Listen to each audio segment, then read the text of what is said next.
Yo guys, how's it going? It's Ed, bringing you all things Leeds, and welcome to the match preview for Leeds United's game this Sunday as the Whites travel to Villa Park to take on Aston Villa away from home. And it's a 1pm kickoff live on Sky Sports, and it's a big game this one, isn't it? If Leeds United beat Aston Villa on Sunday, we go 15 points clear of Villa, who currently sit 8th in the Championship table and are just a few points behind the playoff places. It's not going to be an easy task though. If we were to go 15 points clear of Villa, it's definitely going to be a tough game. It's probably our toughest game left of 2018, really. Aston Villa going into this one on the back of 7 games unbeaten. 3 of those 7 games though were draws, and one of those draws came in their last game where they drew 2-2 at home against Stoke City. But Aston Villa, they're definitely a good side and an impressive side. Dean Smith's done a fantastic job there since being appointed manager of Aston Villa, and they're definitely going into the game in good form, but not in as good a form as Leeds United though, because Leeds United, a 1-0 win away at Bolton Wanderers last weekend, made it 5 wins in a row for Leeds United, so we're in great form heading into this game. Of course, we're top of the league on 1 point clear ahead of Norwich City, who are in second. We're 6 point clear ahead of West Bromwich Albion, who are in third, and then we are 10 points ahead of 7th place Nottingham Forest. So we're flying at the moment at the top of the league. We're in great form and great momentum. Carrying great momentum rather from those 5 wins heading into this game. But we definitely need to perform better though than we did against Bolton Wanderers if we are to pick up the 3 points away at Villa Park this Sunday. Aston Villa, they're going to be well up for it. They're going to want to get the win to try and push into those top 6 places, into the playoff places, and they're definitely a good team as well. So we're definitely going to have to perform better against Aston Villa than we have done in previous weeks. But we're in great form and great momentum heading into this one. So it should be a fantastic game of football to watch. Marcelo Bielsa, in his press conference ahead of this game, gave some praise to Aston Villa. He said that Aston Villa are a team with significant offensive strength. They are good in the collective play and have many good players. And I have to agree with that personally. Aston Villa, they are a very good team. They have some very good players, especially going forward. And they should be higher than where they are, really. I think it was just because they were under Steve Bruce at the start of the season, and they didn't really get the opportunity to express themselves as much. But now under Dean Smith, they're playing some fantastic football. They are very impressive. They do have some good players, and they should be higher than where they are at the moment, and it will be very tough on Sunday against Aston Villa. Marcelo Bielsa also gave us some team news ahead of this game. He was asked about Izzy Brown, who limped off injured in the Leeds United under-23's 2-0 loss against Barnsley on Monday, and he said that Izzy Brown has a problem which will take him 3 or 4 weeks to solve. I am sad this has happened, but it is very common when players haven't played for a while, and you've got to feel sorry for Izzy Brown, really, don't you?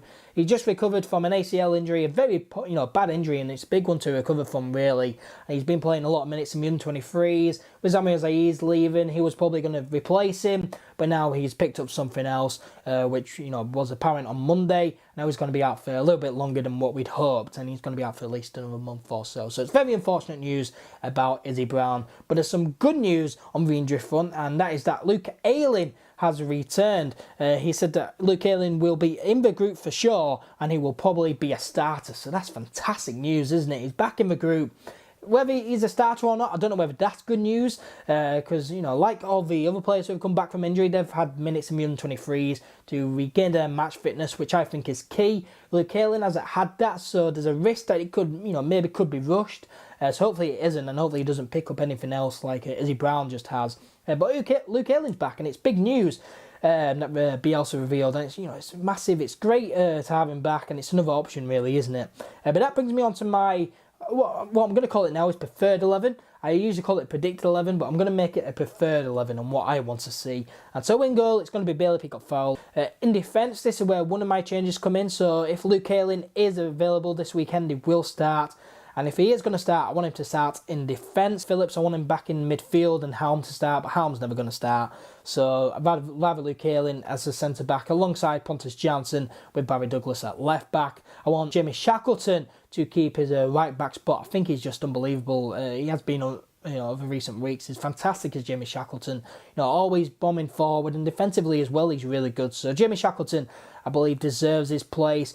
So if Luke Ayling is going to start, I'd want him in centre-back. And like I already said, Calvin Phillips back in midfield. I feel as though we're missing Phillips in midfield. I feel as though it's his best place to play. So yeah, Phillips in midfield for me. Going forward, Alioski on the right. I feel as though he's better on the right, cutting inside all the time. I just feel as though he performs a lot better there.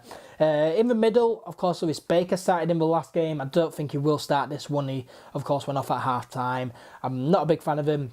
It's another chance wasted really from Lewis Baker. So instead, Pablo Hernandez in that number 10 role, along with Mateusz Klich. So Adam Forshaw has been good over recent weeks. It'll be harsh to drop him, but this is where I'd put him. If Luke Ayling is going to start, I'd drop Adam Forshaw. And then on the left, Jack Clark, I really want him to start now. He's played very good against Bolton. You know, just brought something else to the game. He always plays well, and Jack Clark just deserves a start finally.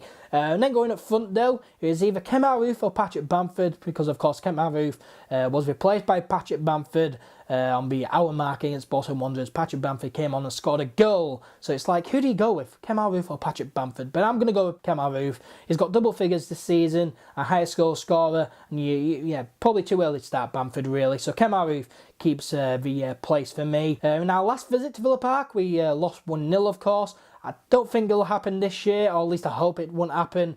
You know, I never bet against Leeds United, but I'm going to go with a 1-1 draw, really. We've drawn 1-1 against them a few times over recent years, so yeah, 1-1 for me. Kemar Roofe to get on the score sheet for me. But that's my preferred 11 and my predicted scoreline. Let me know your preferred 11 and predicted scorelines in the comments down below, and let me know your thoughts heading into Sunday's game in the comments down below. Check the description box as well and follow all things Leeds across all our social media platforms. If you enjoyed the video, make sure to leave a like. Also, just share it as well if you want other people to watch this video. Subscribe if you are brand new. Subscribe to the YouTube channel, and I will see you guys next time. Peace.